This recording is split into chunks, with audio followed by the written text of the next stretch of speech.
গতকাল ছিল অক্ষয় তৃতীয়া।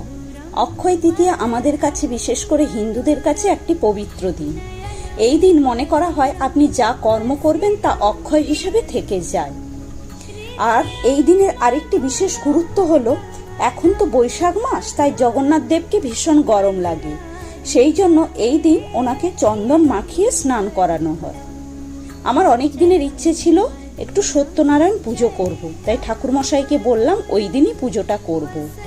উনি ওনার বাড়ি থেকে নারায়ণ শিলা নিয়ে এসেছিলেন, আর বাড়িতে ঘট পাতা হয়েছিল। পুজো প্রায় কমপ্লিট হয়ে গিয়েছে। এখানে ঠাকুরের জন্য সিন্নি, চিড়ে, ফল, লুচি, সুজি, 3 রকমের ভাজা আর ক্ষীর। পুজো শেষ হতে হতে প্রায় 2টো বেজে গিয়েছিল।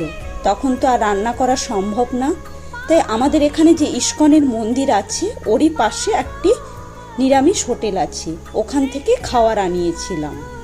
ভাত, ডাল, আলু ভাজা, এঁচোড় আর একটা সবজি, টমেটোর চাটনি। আজ তাহলে এই পর্যন্তই থাক। পরের দিন আবার দেখা হবে একটা নতুন ভিডিওতে।